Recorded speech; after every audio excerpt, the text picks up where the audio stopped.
What's the wildest thing your child has done? Did you have a good laugh or learn an important lesson from that experience? Do you want to share your story? Maybe you can't stop thinking of a huge accomplishment that you had from being a mom. I want to hear about that too. Welcome to my podcast. The Wealth of Wellness presents This Incredible Mom Life. Hi, I'm Ami, a mom of 3 boys who have given me countless laughs, proud mama moments, and endless challenges. Join me every week as we hear the craziest and most unbelievable mom stories. I'll be sharing the huge accomplishments and triumphs of both our moms and their kids. We'll giggle, cheer on the kids, and discuss obstacles and lessons learned along the way. I want to hear if your 3-year-old says a stampede of boogies just came out of his nose, or if your 10-year-old created an infomercial to save his dad's receding hairline, or even if your 13-year-old's robotics project turned into a disaster. I also want to know if your 15-year-old finally came out of his shell in high school and joined a bunch of clubs, and even the fencing team. Let's share, laugh, learn, and grow together, one crazy mom story at a time.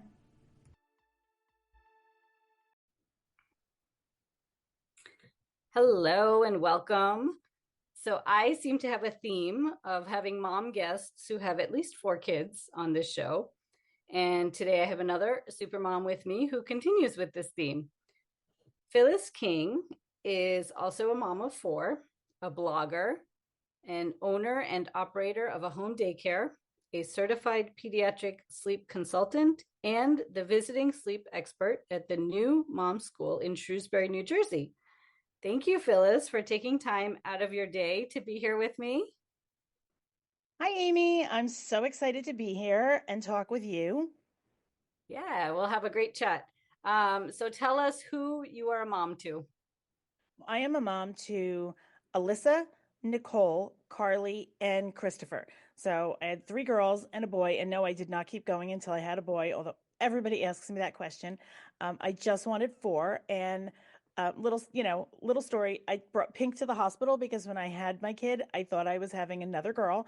So I brought Pink to the hospital thinking I was having 4 girls. I didn't find out any of their genders.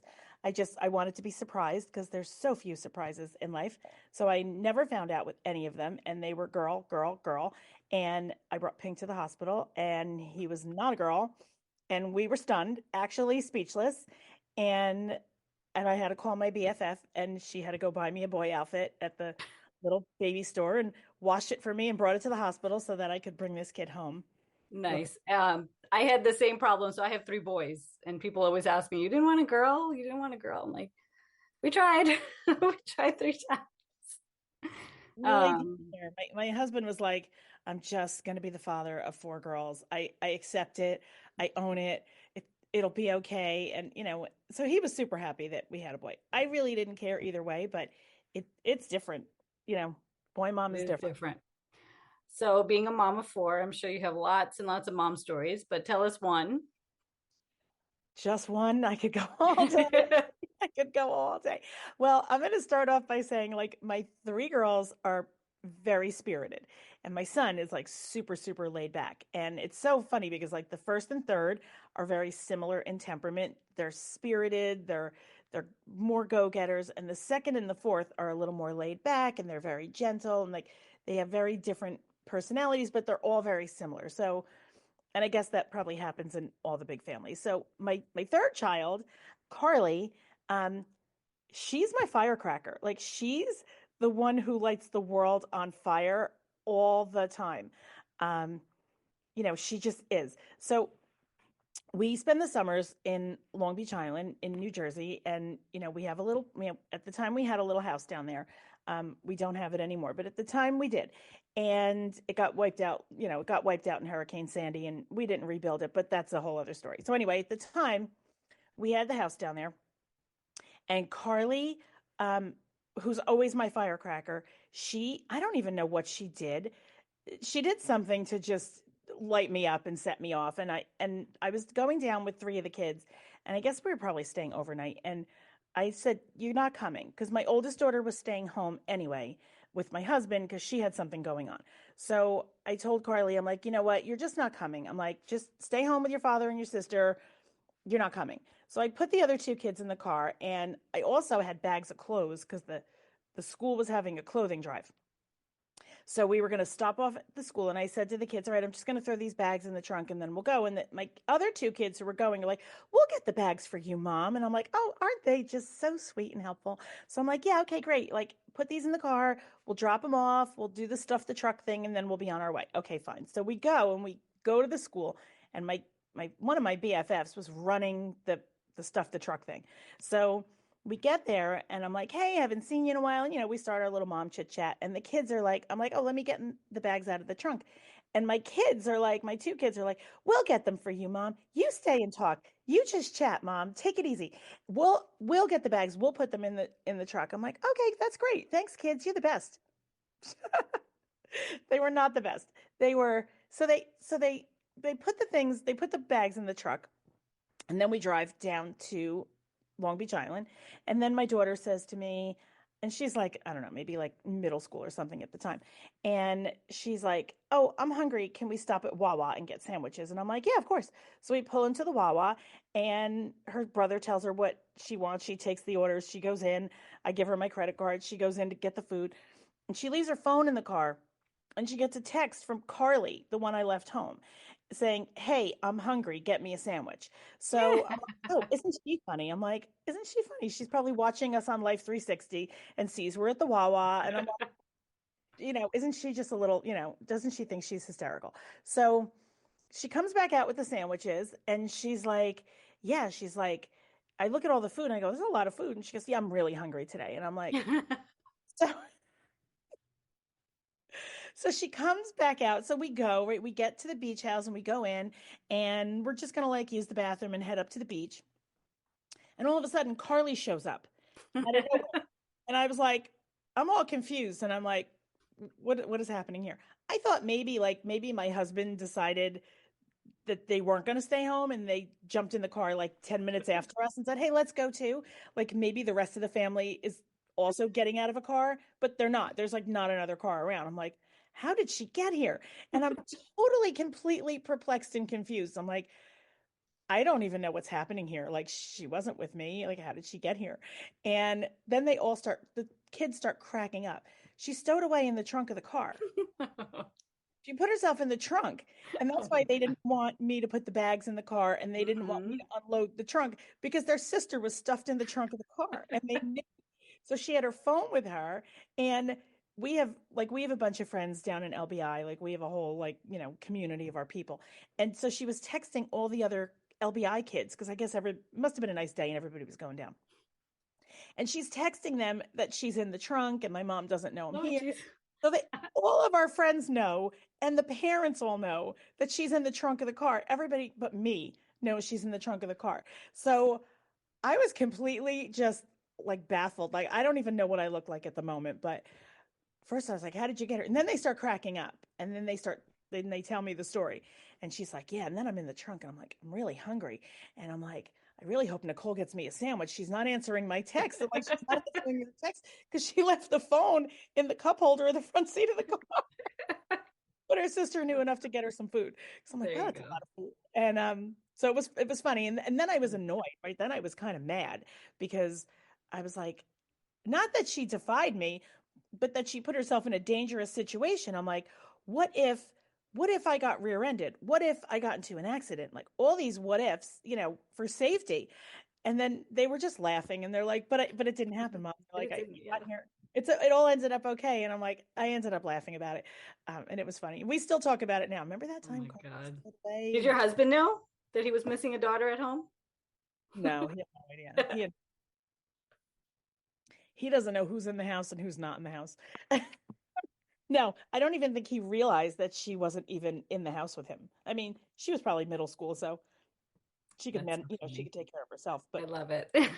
pretty sure he didn't even notice. I don't even know if he even knows this story to the day because he doesn't he He doesn't know. largely Oh my largely goodness. tends to tune out any kind of nonsense that these kids do. He pretty much ignores it and carries on.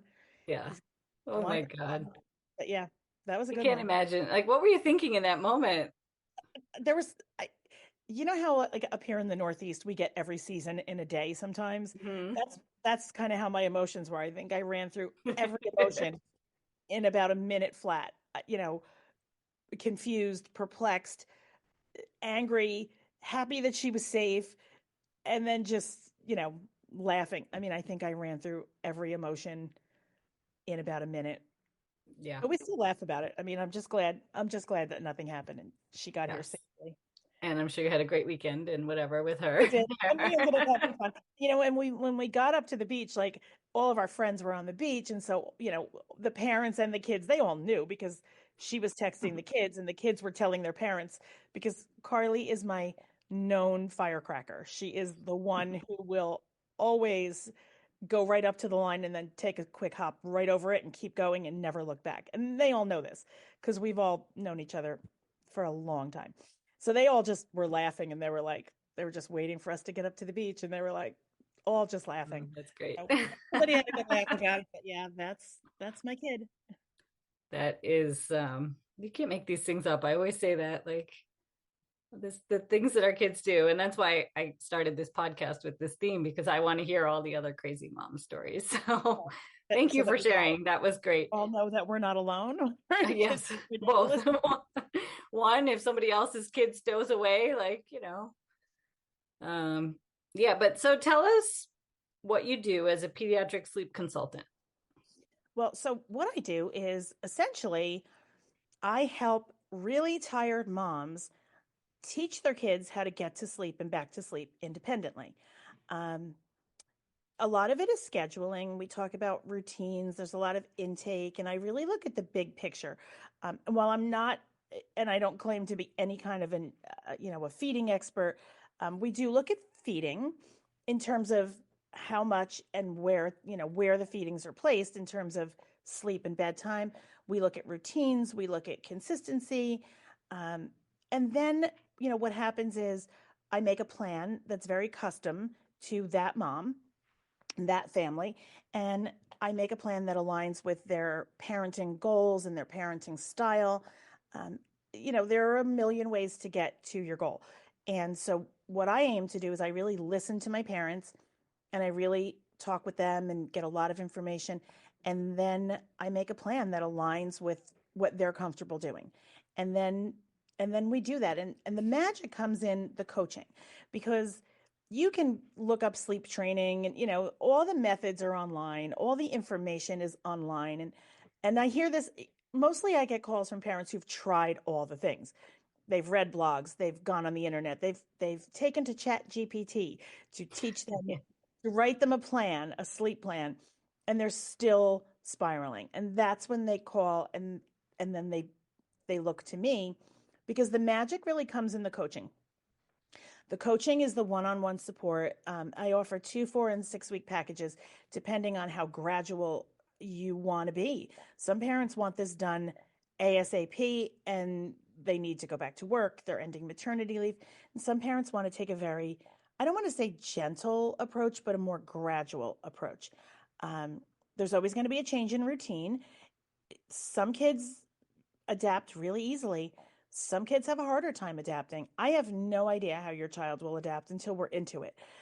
So some parents want a gradual approach, but the magic is in the coaching, because then these parents have access to me for, say, 2 weeks, Mhm. and we'll check in the morning, and we'll check in the afternoon, and we'll set up the plan for the evening, and what changes are we going to make tonight and how's it going to go, and we set them up for success, and they can ask for a call. We can jump on a call, we can text, we can do whatever works for them. And then at night at bedtime, that's pretty much when my phone is really blowing up, because that's when parents are like, it's going sideways. Like, what do I do? And so the coaching and that's really where the magic happens. And so my goal, I say to parents, I go, I cannot fly over your house and magically make your child go to sleep, but I can teach you how to do the work and I can support you through it, because sometimes it feels really hard. Um, and so that's really what I aim to do. And I say to parents, like, I really want to teach you how to handle these situations and parent for the future. It doesn't really Hmm. end in 2 weeks. And, I check in with my former clients every now and again, see how it's going. The best thing is when they'll say to me, well, we had a regression. We went on a vacation, or my child was sick and they ended up back in my bed because, they just wanted mommy. And I'm like, I totally get that. I'm a mom. I have four. When your baby's sick, like you want to comfort them. Um, but the best thing I hear is when they say to me, but when it was over, I knew exactly what to do. We got back on track, and now bedtime is great again because they Nice. learned what to do. So my goal is to teach parents and support them and teach them the skills that they need to parent for the future. Right. And you said you can customize it so whether they're the first time mom or a mom with three other kids, you Correct. can mix it into Yes. their schedules and their day. Sometimes what your other kids are doing, and depending on their age, that affects bedtime. It Hmm. All the things affect bedtime, whether your spouse is home. Sometimes I have a spouse who works at night and isn't home at bedtime, and that mom is home with three kids, and she needs a plan that she can actually work, not some, chat GPT or internet plan that doesn't account for the variables in her home. So, we look at the big picture. Sometimes both parents are really involved in bedtime. Sometimes both parents are not really involved in bedtime. So, really, it's customizable. I look at all the things and we make a plan, and then I help them and I work through it with them.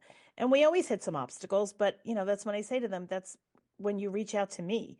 You don't need to be spiraling by yourself. Like if your baby's, having a hard time with sleep, that's when you reach out to me and say, it's hard right now. And a lot of times I'll say, send me a video. Let me see what's going on. Yep. And Nice. sometimes I'll say to parents, your baby isn't crying, your baby's settling. Like, just take a step back, Hmm. give your baby a little bit of space, step back, take a deep breath, and let's just wait a few minutes. And sometimes, like 3 or 4 minutes later, I'll get a text and say, she's asleep. And I'm like, sometimes you just need to take a little step. Like that crying you hear doesn't necessarily need to be anxiety provoking. I'll say, send me a video, and I'll say, no, that's your baby settling. And some babies settle like that. Some babies go right to sleep silently, and some don't. So it's very customizable, it's very personal. And really, my aim is to teach the skills that these tired moms need to parent for the future. Because just because we get your kid sleeping in 2 weeks doesn't mean you're not going to hit a bump in the road. And I want you to reach out to me 6 months from now and say, "Hey, we hit a snag, but I did it. I used what you taught me, and I got it back on track." And that's gold. That's the goal. Yeah. Oh, yeah. I do the same thing when I coach the moms on living healthier lifestyles, right? Like they can read all the books and do all the things, but without the coach by their side to keep them accountable and help them out when they hit an obstacle, it's hard. Yeah, it's the whole teach a man to fish thing. Yes. We want them to be successful when they're no longer with us. Yep. And That's it. that makes my heart so happy when parents reach out to me. A former client reached out to me last night out of the blue just to let me know that they hit a regression, and she knew what to do, and she just wanted to let me know that, and I was so happy that she did. Like it made my whole day Nice. because I Awesome. haven't worked with her in a really long time.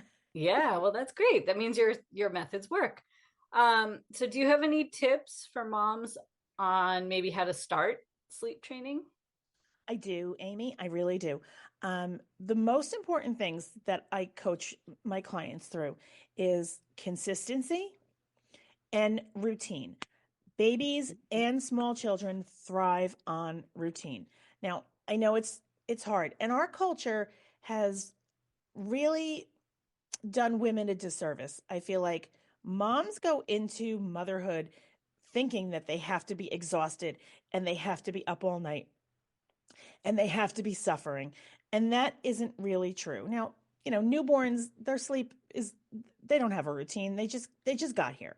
They're in the fourth trimester. They don't even know they're separate from you yet. But whether your baby's a newborn or an older child, starting to implement consistent routines will really lay a strong foundation. So whatever's going on, whether you have a 2 week old or a 2 year old, you can start implementing consistent routines. And if you are very consistent, your baby will learn that. Your toddler will learn that. So I absolutely always tell parents we're always starting with a routine and consistency. When parents tell me that their, say, 8 month old has no routine, the first thing we do is we create a routine that's around eat, play, sleep. So I'll create a feeding and nap routine and sleep based on all the things that an 8 month old needs in terms of how much they need in terms of formula, breast milk, how much sleep they need, and then we'll formulate routines. But it's consistency and routine. Those are your those are going to be your two best friends. Yep. And I actually did that eat, play, sleep routine when my boys were little.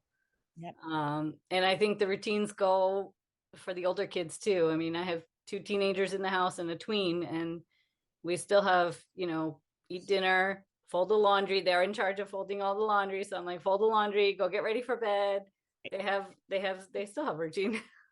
You know, even adults thrive on routine and Yes. children thrive on routine. And, I know this because I have a background in education. I was a public school teacher and I was a school social worker. So I worked in public school with other people's kids for a long time. And I've been running a daycare for 13 years.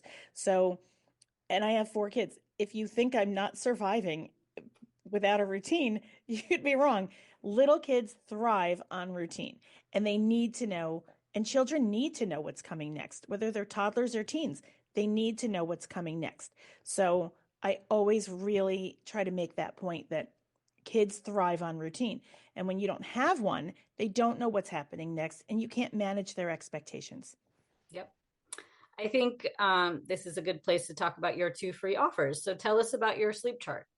So I have a sleep chart. It's on my website. Um, and it lays out sleep by age in months. So it's a super handy resource for brand new moms, all the way up to toddler moms. It's a chart, and you look at your child's age in months, and it will tell you how much sleep your child needs in total in a 24-hour period, how many naps, and it's a guideline. Every child is different. How much sleep they should be getting, how much naps, how many naps a day, how much daytime sleep, how much nighttime sleep, wake windows, it's approximate. Say you have a 6 month old and you don't know that your 6 month old can't really manage being awake for 7 hours. If you know what their limit is on wake time, you can then use this information to structure a routine for your child when they're going to eat, play, sleep, and then build in your nap time and figure out what time is going to be bedtime based on what time they're going to get up in the morning. So it's a great resource, and it's something that you can hang on to for the future because it goes, into the toddler, so that you always know, because sleep needs change from month to month.